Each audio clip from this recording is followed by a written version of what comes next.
Hello coders, welcome to another video on coding chemist. इससे previous video में हमने conditional statements के basic discuss किए थे अबाउट कंडीशनल स्टेटमेंट, उसकी working and basic syntax of using conditional statement. ना conditional statement में हमने एक और चीज़ डिस्कस किया था जो कि था ब्लॉक्स। ना ब्लॉक्स को आज हम और डिटेल में समझते हैं एंड ऑल्सो हम इस वीडियो में देखेंगे about logical operators and nested condition. Now first हम देखते हैं नेस्टेड कंडीशंस को। सो नेस्टेड कंडीशन, इसका मीनिंग है अगर आप एक कोड में एक पर्टिकुलर ब्लॉक के अंदर एक अनदर ब्लॉक स्टार्ट करते हैं, आप लूप्स में भी नेस्टेड यूज़ कर सकते हैं एंड कंडीशन में भी नेस्टेड यूज़ कर सकते हैं। नाउ एक बार अगर आप नेस्टेड को बेसिकली समझ जाएंगे, सो आप जब अदर प्रॉपर्टीज़ में नेस्टेड एलिमेंट या नेस्टेड कंडीशन अप्लाई कर रहे होंगे सो आपको ये और ज़्यादा क्लियर होती जाएंगी। ओके, सो जैसा कि हमारे पास यहाँ पे एक कोड है ना, ये कोड हमने लिखा है टू चेक जो हमारा इनपुट होकर हमारे पास नंबर आया है वो 6 से डिविजिबल है या तो नहीं।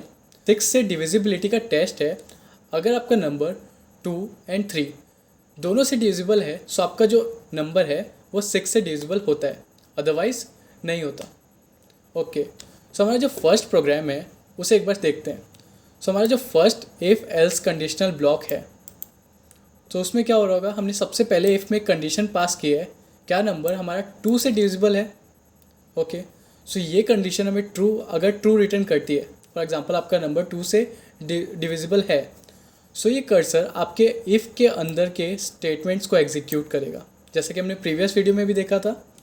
अदरवाइज ये कंडीशन अगर आपकी फॉल्स हो जाती है सो आपका कर्सर एल्स को एग्जीक्यूट कर रहा होगा, बिकॉज इसके बीच में आपके कोई भी एलिफ कंडीशंस प्रोवाइडेड नहीं है। ओके, नाउ अगर ये कंडीशन ट्रू हो गई सो आपका अंदर के स्टेटमेंट्स एग्जीक्यूट होंगे। नाउ अंदर आप देख रहे होंगे सो हमारा एक और इफ़ कंडीशन लिखा हुआ है। नाउ प्रीवियस वीडियो में हमने देखा था एक इफ़ के बाद अनदर इफ़, बट वो सेम इंडेंटेशन पे थे। नाउ इंडेंटेशन क्या होता है? इंडेंटेशन, हम ये जो मार्जिन है यहाँ से ये जो स्पेस आपको दिख रही होगी, इस स्पेस को हम इंडेंटेशन बोलते हैं। ओके, नाउ इंडेंटेशन एक्चुअली आपका डिफाइन होता है एक ब्लॉक को शो करने के लिए। फॉर एग्जाम्पल ये इफ़ एंड ये एल्स आपके सेम इंडेंटेशन पे हैं, दैट मीन्स इनका मार्जिन से डिस्टेंस या मार्जिन से स्पेस इक्वल है। और सिमिलरली इस इफ़ का जो इंडेंटेशन है वो ना ही इस इफ़ से मैच कर रहा है ना ही इस एल से, दैट मीन्स ये एक अनदर ब्लॉक है। ओके, सो यहाँ पे आपको दूसरी इफ़ कंडीशन मिल रही है जिसमें कंडीशन प्रोवाइडेड है कि आपका नंबर 3 से डिविजिबल है।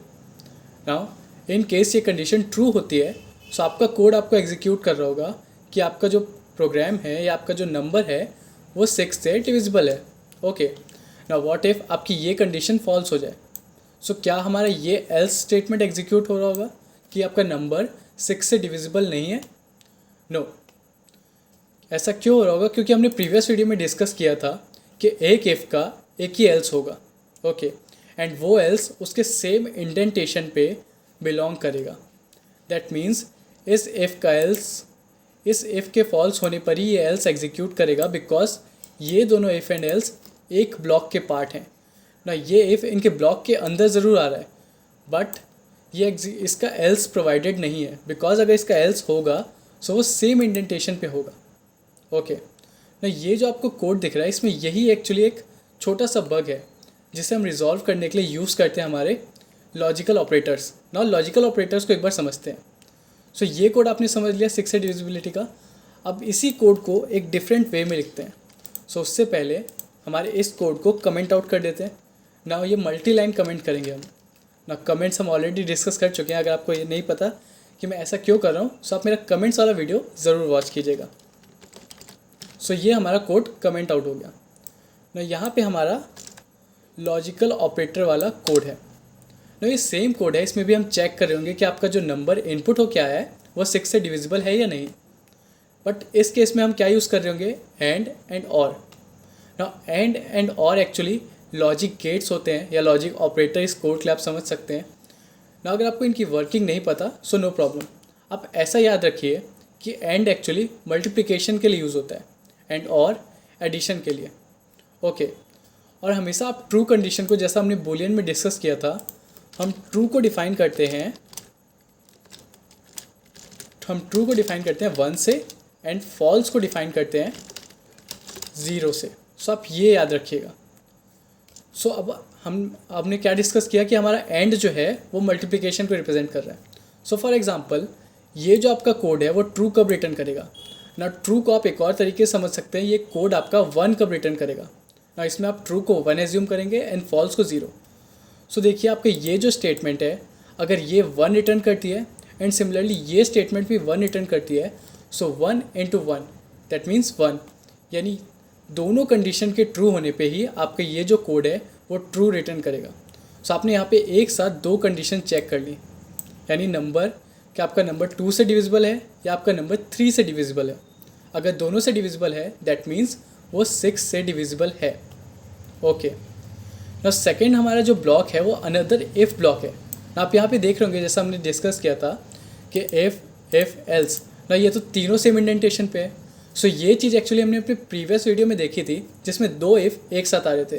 तो उसमें हमने क्या देखा था कि अगर एक इफ़ के बाद उसका एल्स हिट होने से पहले अनदर इफ़ हिट हो जाता है सेम इंडेंटेशन पे, सो ये जो हमारा प्रीवियस इफ़ का ब्लॉक था वो वहीं पे एंड हो जाएगा। दैट मीन्स यहाँ से एक न्यू ब्लॉक स्टार्ट होगा हमारे इफ़ कंडीशन का। ओके, सो इफ़ कंडीशन में क्या है, फर्स्ट हमारी वो सेम कंडीशन है, सेकंड भी हमारी कंडीशन सेम है। जस्ट जो डिफरेंस है वो है हमारा लॉजिक ऑपरेटर जो कि हमने यहाँ पे और यूज़ किया है। तो मैंने आपको क्या बोला, आप और को याद रखिए एडिशन।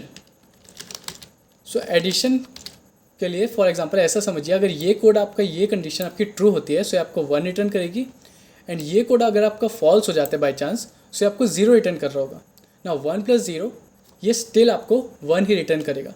डैट मीन्स आपका जो और ऑपरेटर है अगर उसको एक भी ट्रू कंडीशन मिल जाती है सो वो आपको ट्रू रिटर्न करेगा, बट अगर उसकी सारी कंडीशंस फॉल्स हैं तभी वो आपको फॉल्स रिटर्न कर रहा होगा। इसके जस्ट अपोजिट आपका एंड ऑपरेटर क्या करेगा, अगर उसको सारी कंडीशन ट्रू मिलती है तभी वो ट्रू रिटर्न कर रहा होगा बिकॉज वो मल्टीप्लाई कर रहा है। एंड अगर उसकी एक भी कंडीशन फॉल्स हो जाती है या 0 हो जाती है सो आप कितने भी 1 लाएँ वो 0 से मल्टीप्लाई होकर 0 हो जाएंगे। दैट मीन्स वो कंडीशन आपकी फॉल्स हो जाएगी। ओके, ना फाइनली अगर आपकी ये कंडीशन ट्रू नहीं हुई यानी आपकी दोनों कंडीशन फॉल्स हैं सो आपका ये एल्स स्टेटमेंट हिट होगा।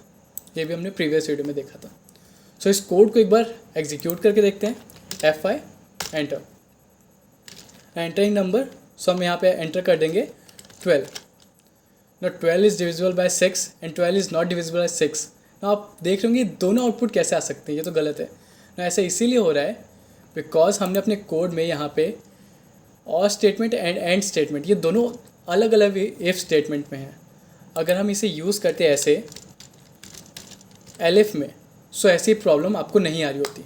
ओके, ना इस इफ का जो एल्स है वो ये वाला है ना। सिमिलरली एक बार ये वाले कोड को भी एग्जीक्यूट करके देखते हैं F5 ना। उससे पहले हम इस कोड को कमेंट आउट कर देते हैं F5 enter.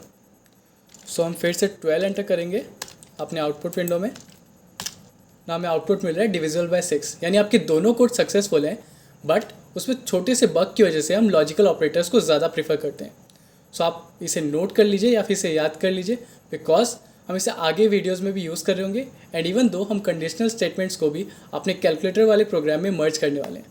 So that's all for this video. अब हम मिलेंगे अपने अगले वीडियो में। Till then keep learning and keep coding. Bye bye.